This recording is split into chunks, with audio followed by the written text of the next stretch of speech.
مودودی صاحب نے اپنی کتاب تفہیم الاسلام میں بھی کیا ہے، اور صفی الرحمان مبارک پوری صاحب نے اپنی کتاب الرحیق المختوم میں بھی اس کا ذکر کیا۔ تو اب ہوتا کیا ہے کہ کفار اور منافقین مشرکین اب سر جوڑ کر بیٹھ جاتے ہیں اور اس بات پر اکٹھا ہوتے ہیں کہ مسلمانوں کی جماعت کو طاقت کے ذریعے ہرانا اب بہت مشکل ہے۔ اب اس کے اندر ایسے ایسے جرری، ایسے ایسے جرنال، ایسے ایسے بہادر سپاہی آ چکے ہیں کہ طاقت کے بل بوتے پر، ہتھیاروں کے بل بوتے پر، تعداد کے بل بوتے پر ان کو ہرانا بہت مشکل ہے۔ شیطان ان کے ساتھ تھا، ان کو مشورہ دے رہا تھا، حکمت عملی کو انہوں نے بدلا اور کیا کیا کہ سوچا کہ اب ایسا نہیں ہو سکتا، اب اور طریقے سے چلنا پڑے گا، طاقت سے تو یہ ہم سے باری ہیں، انہوں نے پہلے سے ہی ہماری اتنی بڑی طاقت کو شکست دے دی۔ حکمت عملی کو بدلا، شیطان نے ان کو مشورہ دیا کہ ان کے جو ساتھی ہیں ان کے دلوں میں پیغمبر علیہ السلام کے بارے میں غلط باتیں جو ہیں ان میں ڈالی جائیں، تاکہ جو ان کے دلوں میں پیغمبر علیہ السلام کی محبت ہے وہ ان کے دلوں سے نکلے، ان کا ساتھ چھوٹے، یہ طاقت جو ہے یہ ٹوٹے، یہ ختم ہو۔ تب سے لے کر آج تک منافق، کافر، مشرک اسی جد و جہد میں ہیں۔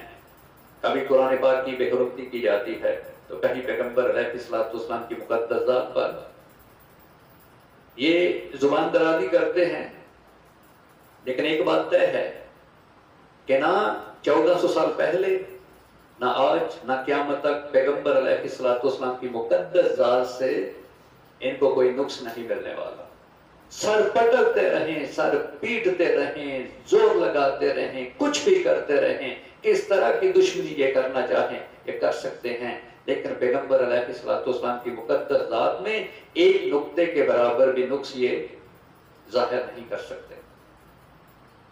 اب انہوں نے کیا کیا؟ حکمت عملی کو بدلا اور انہوں نے کہا کہ نبی علیہ السلام کی جو خانگی گھریلو زندگی ہے اس کو نشانہ بنایا جائے۔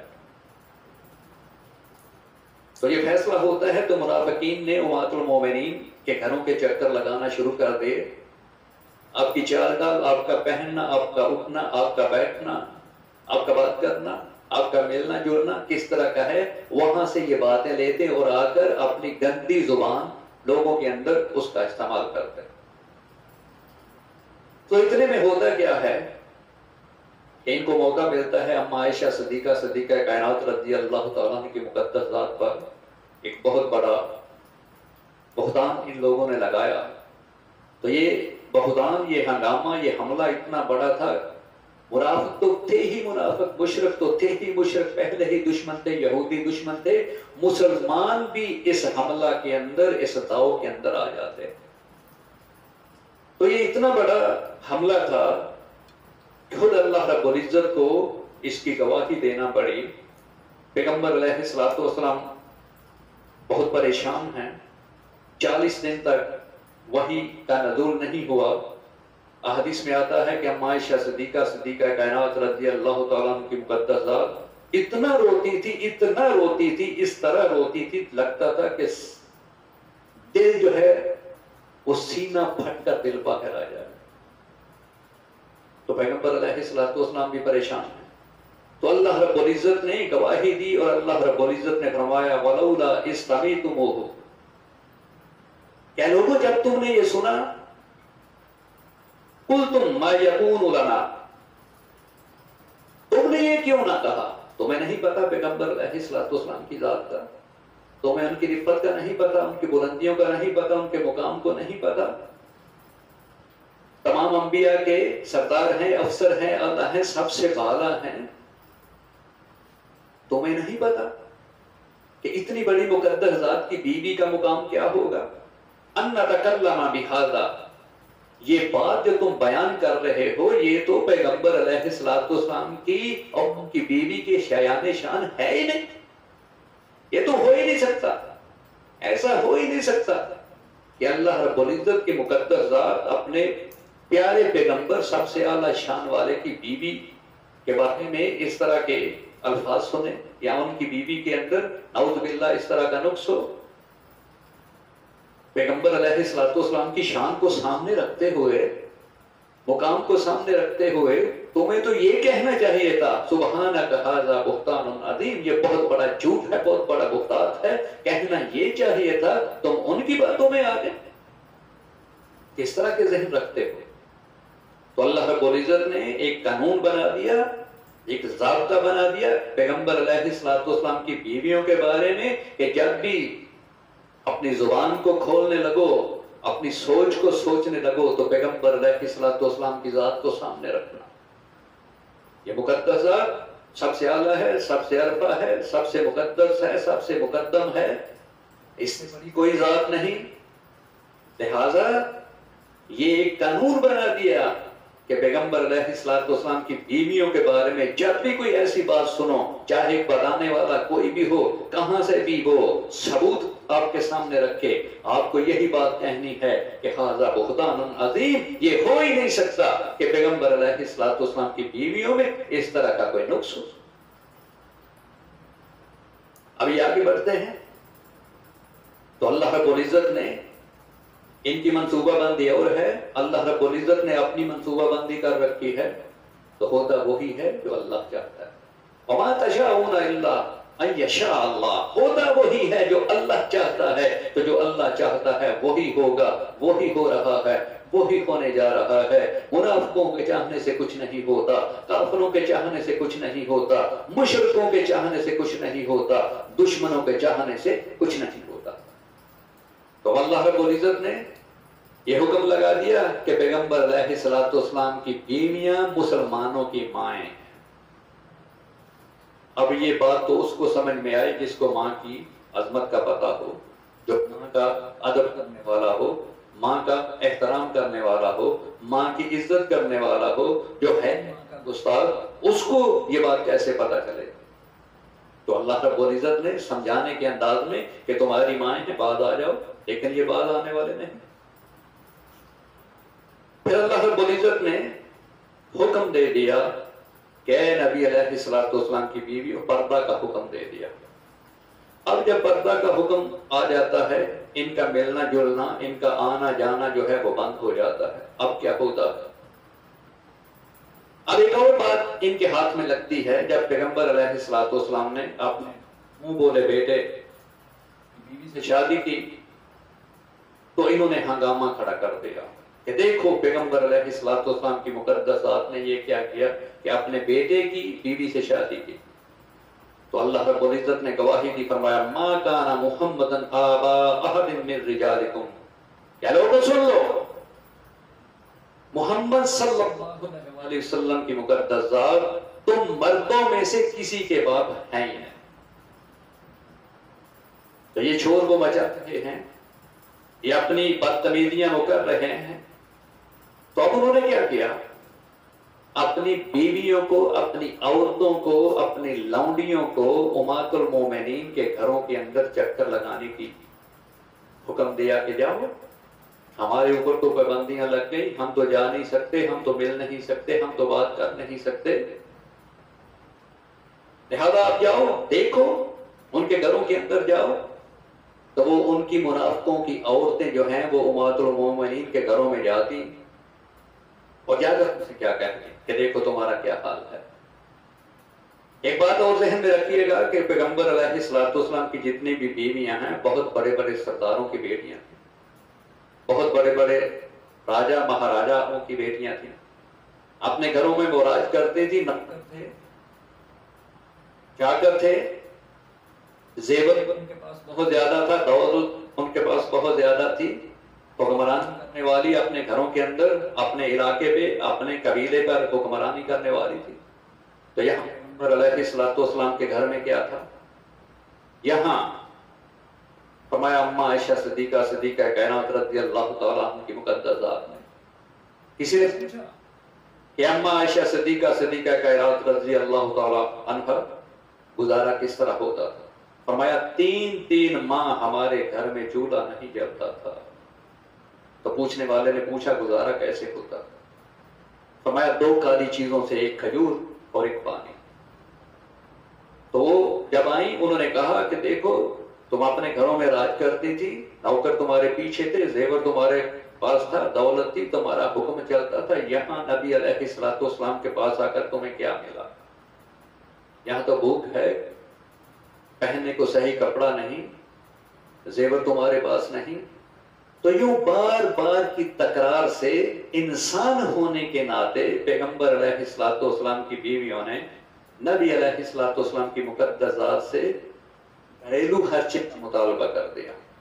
دنیا کی طرف تھوڑی سی انسانی فطرت ہے، کوئی بھی انسان ہو اس کے دل میں آتا ہے کپڑے اس کے اچھے ہوں، زیور ہو اس کے پاس، سواری اس کی ہو، مکان اس کا اچھا ہو، اس میں برائی کیا؟ لیکن پیغمبر علیہ الصلوۃ والسلام کو اتنی بات بھی ناگوار گزری، تو نبی علیہ الصلوۃ والسلام نے یہ سوچا کہ میں تو دنیا کو، لوگوں کو آخرت کی طرف مائل کرتا ہوں، تو میرے گھر کے اندر دنیا کی تھوڑی سی بھی طلب ہے۔ تو اسی بات کو سامنے رکھتے ہوئے تھوڑی سی ناراضگی کا اظہار کیا اور اپنی بیویوں سے کہا کہ 1 ماہ تک میں اب تم سے بات نہیں کروں گا۔ تو پیغمبر علیہ الصلوۃ والسلام نے مسجد نبوی کے ایک چبوترا میں اپنی رہائش کا انتظام کیا۔ ادھر منافقین مشرکین کو، یہودیوں کو پھر سے یہ بات ملی اور انہوں نے شور مچانا شروع کر دیا کہ نعوذ باللہ پیغمبر علیہ الصلوۃ والسلام کی مقدس ذات نے اپنی بیویوں کو طلاق دے دی۔ یہ بات جب عمر فاروق رضی اللہ تعالی عنہ تک پہنچی تو سب سے پہلے اپنی بیٹی حضرت حفصہ جو ام المومنین میں سے ہیں ان کے پاس گئے اور پوچھا، وجہ پوچھی، تو انہوں نے کہا کہ ایسی تو کوئی بات نہیں، بات تو یہ ہے۔ تو وہ ملنے کے لیے پیغمبر علیہ الصلوۃ والسلام کے پاس گئے، لیکن حضرت بلال رضی اللہ تعالیٰ عنہ کی ذات کو پہرے پر کھڑا کیا تھا کہ کوئی بھی میرے پاس نہ آئے، اگر کوئی آئے تو مجھ سے ملنے مت دینا۔ تو عمر فاروق رضی اللہ تعالیٰ عنہ بار بار جا رہے ہیں، تو بار بار جانے کے بعد اجازت یہ ملتی ہے کہ عمر فاروق رضی اللہ تعالیٰ عنہ کو میرے پاس بھیجا جائے۔ تو جب عمر فاروق رضی اللہ تعالیٰ عنہ گئے پیغمبر علیہ الصلوۃ والسلام کے پاس تو پوچھا کہ اللہ کے نبی علیہ الصلوۃ والسلام، منافقین مشرکین یہودی عیسائی وہ تو اس طرح کی باتیں کر رہے ہیں، تو فرمایا کہ ایسی بات نہیں ہے، میں نے تو سمجھانے کے لیے 1 ماہ اپنی بیویوں سے کلام نہیں کرنا۔ تو ادھر یہودی عیسائی پارسی فرنگی منافقین اپنی منصوبہ بندی کر رہے ہیں، ادھر رب تعالیٰ کی مقدس ذات اپنی منصوبہ بندی کر رہی، تو ہوتا وہی ہے جو اللہ چاہتا ہے، وَمَا تَشَاءُونَ إِلَّا أَن يَشَاءَ اللَّهُ، ہوتا وہی ہے جو اللہ چاہتا ہے۔ تو اللہ رب العزت نے ایک قانون بنانا تھا، عزتوں سے نوازنا تھا، پہلے ہی عزتیں تھی اور اللہ رب العزت نے عزتوں سے نوازنا تھا۔ اللہ کے نبی علیہ الصلوۃ والسلام 1 مہینہ پورا ہوتا ہے اپنے چبوترا سے نیچے اترتے ہیں، تو اللہ رب العزت نے ایک قانون دے دیا، وہ کیا؟ یا ایھا النبی قل لازواجک، اے پیغمبر علیہ الصلوۃ والسلام پوچھئے اپنی بیویوں سے، فتعالینا امتعکن ان کنتن تردن الحیاۃ الدنیا وزینتها، کہ پیغمبر علیہ الصلوۃ والسلام اپنی بیویوں سے پوچھئے اگر دنیا کی زندگی تمہیں چاہیے، دنیا چاہیے تو میں کچھ مال تمہیں دیتا ہوں، وَسَرِّحْكُنَّ سَرَاحًا جَمِيلًا، کچھ مال مجھ سے لو، دنیا لو اور میں اچھے طریقے سے تمہیں فارغ کر دیتا ہوں۔ اور دوسری، وَإِن كُنتُنَّ تُرِدْنَ اللَّهَ وَرَسُولَهُ وَالدَّارَ الْآخِرَةَ لِلْمُحْسَنَاتِ مِنْكُنَّ أَجْرًا عَظِيمًا، اور اگر تمہیں اللہ اور اس کے رسول صلی اللہ علیہ وآلہ وسلم کا ساتھ چاہیے، آخرت کا ساتھ چاہیے، تو وہ ایک اچھا ٹھکانہ۔ تو سب سے پہلے پیغمبر علیہ الصلوۃ والسلام نے عائشہ صدیقہ کائنات رضی اللہ تعالیٰ عنہ سے پوچھا کہ کیا رائے ہے؟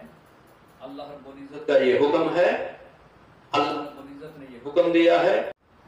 اور دوسری بات جو اللہ رب العزت نے فرمایا کہ اے نبی علیہ الصلوۃ والسلام، ایک تو یہ پوچھیے اور دوسری بات یہ پوچھیے وَإِن كُنتُنَّ تُرِدْنَ اللَّهَ وَرَسُولَهُ وَالدَّارَ الْآخِرَةَ، کہ اگر تمہیں اللہ رب العزت کا ساتھ چاہیے اور پیغمبر علیہ الصلوۃ والسلام کا ساتھ چاہیے اور آخرت چاہیے، فَإِنَّ اللَّهَ أَعْطَى لِلْمُحْصَنَاتِ مِنْكُنَّ أَجْرًا عَظِيمًا۔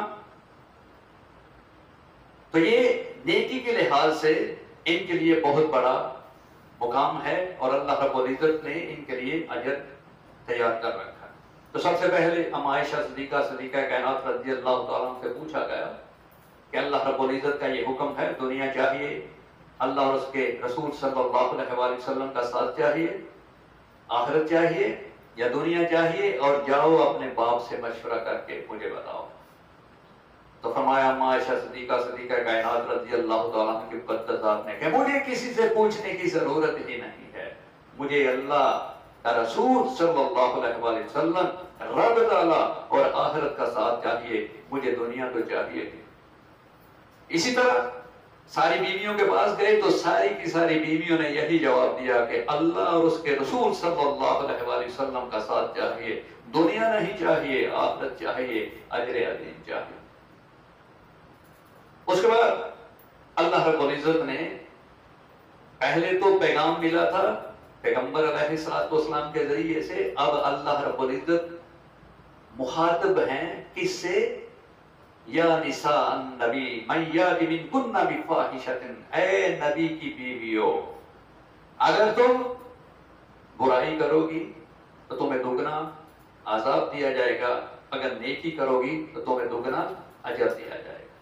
اس کے بعد اللہ رب العزت نے فرمایا یا نساء النبی لستن کأحد من النساء، اے نبی علیہ السلام کی بیویوں، تم اور عورتوں کی طرح نہیں ہو، تمہارا مقام اور ہے، ان کا مقام اور ہے، وہ کتنے بھی بلند ہو جائیں، نبی علیہ السلام کے مقام کی طرح ان کا مقام نہیں ہو سکتا، اور تمہارے مقام کی طرح ان کا مقام نہیں ہو سکتا۔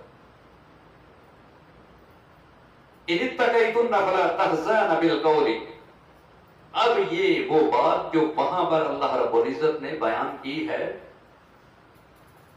کہ اللہ تو یہ چاہتا ہے کہ تم سے گندگی کو دور رکھے، پلیدگی کو دور رکھے، تو اب یہاں یہ بات ہے، فرمایا کہ اگر کوئی تمہارے دروازے پہ آئے، دروازے پہ دستک دے اور بات کرے تو ان سے نرم لہجے میں بات نہیں کرنی ہے، ان سے تکڑے غصے والے لہجے میں بات کرنی ہے۔ کیوں؟ فَيَطْمَعَ الَّذِي فِي قَلْبِهِ مَرَضٌ، اگر اس کے دل کے اندر جو گندگی ہے، جو گندا ذہن وہ لے کر آیا ہے کہ میں وہاں جاؤں گا، پیغمبر علیہ السلام کی بیویوں سے ملوں گا، ان سے بات کروں گا، ان کے حلیے کے بارے میں، ان کے چال کے بارے میں، ان کی کسی بھی بات کے بارے میں جا کر اپنا گندگی جو ہے لوگوں کے اندر ظاہر کروں گا، تو وہ گندگی جو آپ پر پھینکنے، وہ الزامات جو لگانے کے ذہن کے اندر لے کر آیا تھا، وَقُلْنَا قَوْلًا مَعْرُوفًا، اچھے طریقے سے ان سے بات کرو تاکہ وہ گندگی پھیلا نہ سکے۔ تو یہ ہے وہ بات کہ اللہ تم سے گندے لوگوں کو دور رکھنا چاہتا ہے، ورنہ اہل بیت کا گندگی سے کیا تعلق، ناپاکی سے ان کا کیا تعلق؟ ناپاک تو یہ لوگ ہیں، گندے تو یہ لوگ ہیں جو الزامات لگانے کے چکر میں۔ اس کے بعد اللہ رب العزت نے فرمایا وَقَرْنَ فِي بُيُوتِكُنَّ، اپنے گھروں میں بیٹھی رہو، اپنے گھروں میں بیٹھی رہو، وَلَا تَبَرَّجُ الْجَاهِلِيَّةِ الْأُولَى، جس طرح نبوت سے پہلے، پیغمبر علیہ السلام کی زندگی میں آنے سے پہلے تم بناؤ سنگار کرتی تھی، پردہ نہیں کرتی تھی، اس طرح کا نہیں اب چلنا۔ اب کیا کرنا؟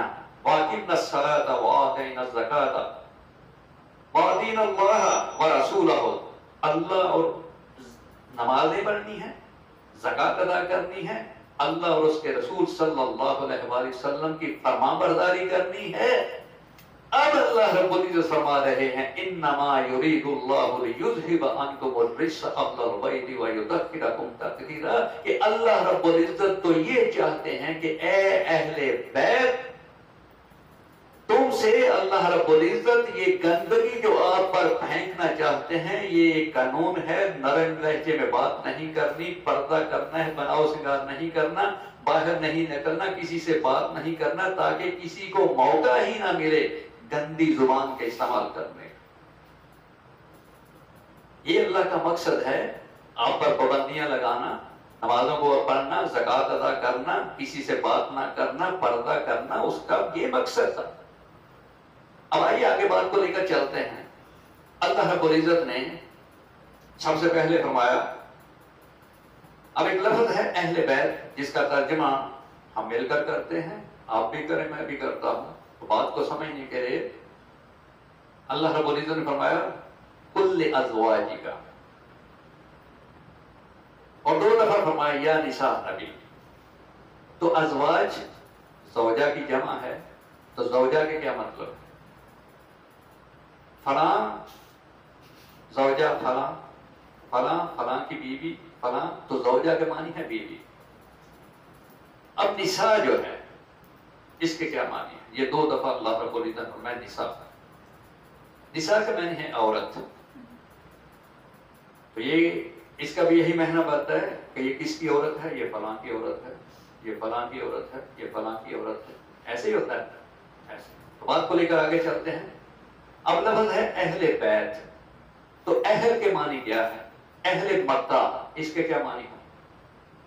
مکہ والے۔ اہل مدینہ، اس کے کیا معنی ہے؟ مدینہ والے۔ اہل شام، اس کے کیا معنی ہے؟ اہل شام۔ اہل پاکستان، اس کے کیا معنی ہے؟ پاکستان والے۔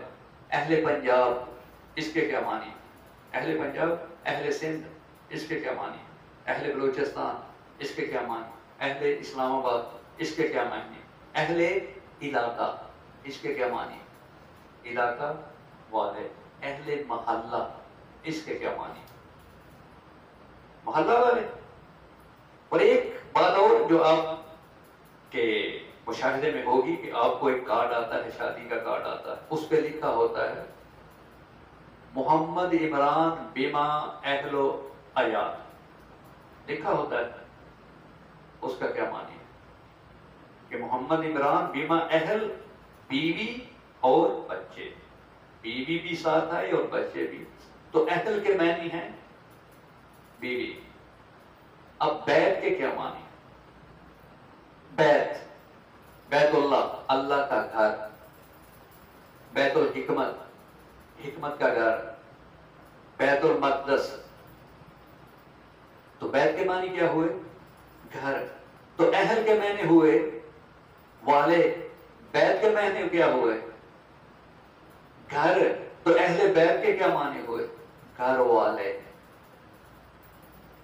گھر والی۔ گھر والی کون ہوتی ہے؟ بیوی۔ گھر والی تو بیوی ہوتی ہے۔ تو اہل اور عیال، اہل اور چیز ہے، عیال اور چیز ہے۔ تو اس کے معنی ہوئے اللہ تو یہ چاہتا ہے کہ اے نبی علیہ السلام کی بیویوں، اگر تم ایسا کرو گی، لوگوں سے سہل لہجے میں بات کرو گی، پردہ کرو گی، نماز پڑھو گی، زکوٰۃ دو گی، تو ہوگا کیا کہ جو بد نیت لوگ ہیں، جن کے دلوں کے اندر مرض ہیں، جو گندے لوگ ہیں، ان کی نظروں سے بھی آپ بچی رہیں گی، ان کی زبانوں سے بھی آپ محفوظ رہیں گی، اور اللہ تو یہی چاہتا ہے۔ اب ایک اور آدمی ہے، وہ کہتا ہے کہ یہ کیا؟ یہ تو سیاق ہے، سباق بھی استعمال کرو جس سے پتہ چلے کہ یہ آیاتیں نبی علیہ السلام کی بیویوں کے بارے میں۔ اس کے آگے اللہ رب العزت کیا فرماتے ہیں؟ وَاذْكُرْنَ مَا يُتْلَى فِي بُيُوتِكُنَّ مِنْ آيَاتِ اللَّهِ وَالْحِكْمَةِ، کہ اے نبی علیہ السلام کی بیویوں، تمہارے گھروں میں جو آیات اترتی ہیں، جو قرآن اترتا ہے، جو حکمت کی باتیں اترتی ہیں، ان پر خود بھی عمل کیجیے اور لوگوں کو بھی بتائیے۔ ان اللہ کان لطیفا خبیرا، بے شک اللہ باریک بین ہے اور جانتا بھی ہے۔ اس کے بعد اللہ رب العزت نے یہ تو مقام کو گرانا چاہتے تھے، یہ تو اپنی گندی زبانوں سے بکواسات کرنا چاہتے تھے، لیکن وما تشاءون الا ان یشاء اللہ، ہوتا وہی ہے جو اللہ چاہتا ہے۔ اللہ مقاموں سے نوازنا چاہتا، تو اللہ رب العزت نے کتنے بڑے مقام سے نوازا۔ اللہ رب العزت نے فرمایا لا یحل لک النساء من بعد، اے پیغمبر علیہ السلام، اب ان عورتوں کے بعد دنیا کی ساری عورتیں آپ پر حرام کر دی گئی۔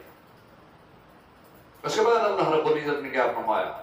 وَلَا أَن تَبَدَّلَ بِهِنَّ مِنْ أَزْوَاجٍ، اب آپ ان بیویوں کو نہ تو چھوڑ سکتے ہیں نہ تبدیل کر سکتے ہیں۔ یہ ہے مقام۔ تو قرآن کی روح سے اہل بیت پیغمبر علیہ السلام کی بیویاں ہیں۔ آپ کی سمجھ آئے تو ہاں ضرور کیجئے گا۔ اپنے لیے بھی اللہ رب العزت سے دعا ہے، آپ سب دوستوں، بزرگوں، ساتھیوں اور سننے والوں کے لیے بھی اللہ رب العزت سے دعا ہے کہ اللہ تبارک و تعالی ہم سب کو صحیح دین کو سمجھنے اور اس پر عمل کرنے کی توفیق عطا فرمائے۔ وآخر دعوانا ان الحمد للہ رب العالمین۔